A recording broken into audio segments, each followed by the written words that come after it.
Hi friends, now we will read one sloka which tells about how we have to have a healthy body.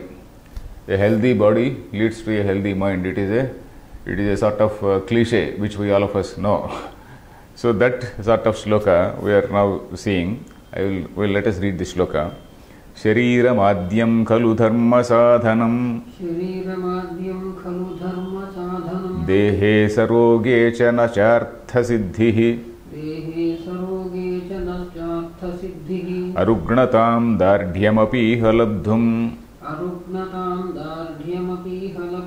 Sadaushadham kaya patutva sadhakam. It is somewhere from one of the Ayurveda texts. We know that Ayurveda is one branch of medicine where very great treatises were written by our ancestors in India. So this is one such thing which is talking about the importance of health. Shariram adyam khalu dharma sadhanam. It says that the body is the thing which is the main means for all achievements, which is the main, it is the chief, it is the most primary means for all physical, not only physical achievements, for mental achievements, for all types of achievements. So he says, Khalu dharma sadhanam. He uses the word dharma here. So dharma is, what is dharma? We have to see what is the meaning of dharma. So dharma actually, in one restricted sense, it means righteous behavior. Something you follow the social norms, you follow whatever is the established law. So that is what is dharma. But dharma has a larger meaning. That in our tradition, we have got 4 human goals. They are called the dharma, artha. Dharma means righteous conduct, right behavior. And artha means achieving whatever your targets are. Artha, not merely money, achieving all types of targets. Then kama, fulfilling desires. That is also important. You are achieving certain targets, it is okay. Economic and various types of targets. Arthashastra, if you see, Arthashastra doesn't talk about money only. Arthashastra talks about trade, commerce and statecraft and all that. So all that thing is Arthashastra. So in that way, an individual also, he has got several objectives, several goals to be achieved. So that is what is Artha. Kama is something physical desires, maybe pleasures, etc., including say sexual desires, etc. Then finally, the purpose of the whole, say all these things have to lead to one last goal, that is to find the meaning in life. A person is born in this world, a person grows up, he doesn't know what it is, and then he sees a society, and then he grows up in that society with certain ideas about himself. He has certain identity which the society has given to him, and finally the person dies without knowing what is reality, what is the supreme reality. So what is the real nature of your own self? What is the real nature of existence? What is the meaning in life? So that is the final goal. That is what is called liberation or moksha. So dharma, artha, kama and moksha, collectively they are called dharma. So that is what we have to see here. And then shariram adyam khalu dharma sadhanam. If the body is good, if the body is there in a physically healthy way, then only it leads to a healthy mind. After all, we know that a healthy body is very much needed for a healthy mind.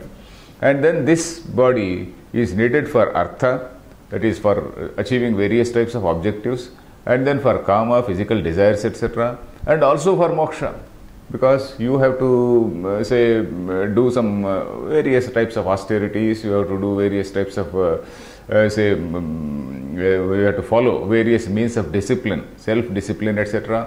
All those things, they become relevant. So that is what we have to see the point here.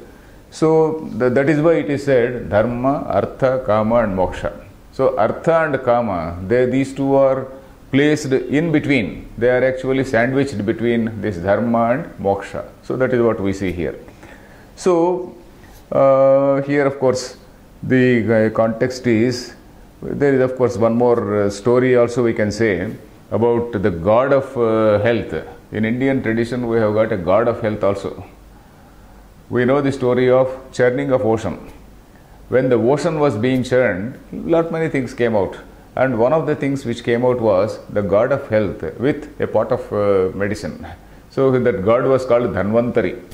So Dhanvantari is the person who gave us the Ayurveda, the person who gave us this Shastra, or rather this particular discipline called medicine, let us say. Discipline called medical sciences, let us say. So that Ayurveda is supposed to be one of the subsidiary Vedas. We know that we have got 4 Vedas. Ayurveda is one of the subsidiary Vedas. It is called Upaveda, subsidiary Vedas in our Indian tradition. So that is what we see in this shloka. Shariram adyam khalu dharma sadhanam dehe sarogecha na cha artha siddhihi. When the body is sick, na artha siddhihi. Artha siddhi means achieving an objective. Artha siddhi, achievement of an objective. That's not possible. Then arugganatam dardhyam apiha labdhum. Arugganata means absence of diseases, absence of sickness, absence of illness. Arugganata. Dardhyam means physical fitness. Apiha labdhum, in order to attain these 2 things. Sadaushadham. Aushadham means 2 things. Aushadham means the food we take and also the medicine we take. Aushadham, Oshadhi means any type of plant is Oshadhi.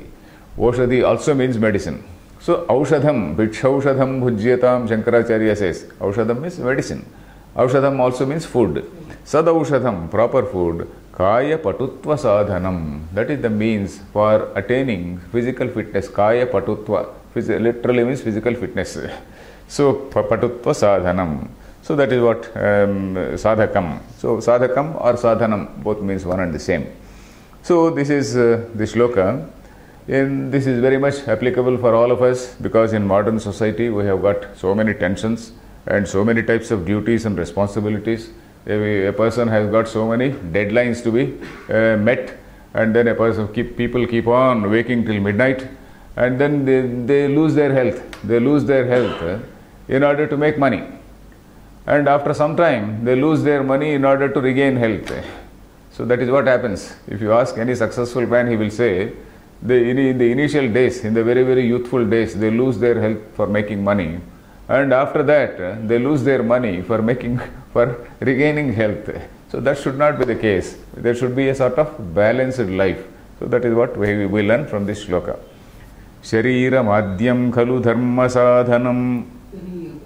We repeat. Grammar. Here, of course, grammar is not much of grammar. Shariram adyam. Adyam means, adi means first. Adi means beginning. Adyam means related to the beginning. That is something which is the first one, the adjective. Adi is noun, adi is beginning. It can also be adjective. Adyam is adjective, that is the first one. Dharma sadhanam, it is the means for achieving all dharmas. Dehe sarogena cha artha siddhihi. Artha means any objective, physical goal. Siddhi means attainment. Arugganata, rugganata means disease, sickness. Arugganata means absence of sickness. Dardhyam, drudhatvam, that is firmness of the body. Labdhum sadaushadham, kaya patutva sadhakam. It is a very simple shloka. Let us repeat the shloka. Sharira madhyam khalu dharma sadhanam. Sharira madhyam khalu dharma sadhanam. Dehe saroge cha nachartha siddhihi. Dehe saroge cha nachartha siddhihi. Arugnatam dardhyamapi halabdhum. Arugnatam dardhyamapi halabdhum. Sadaushadham kaya patutva sadhakam. Sadaushadham kaya patutva sadhakam. Fine, okay.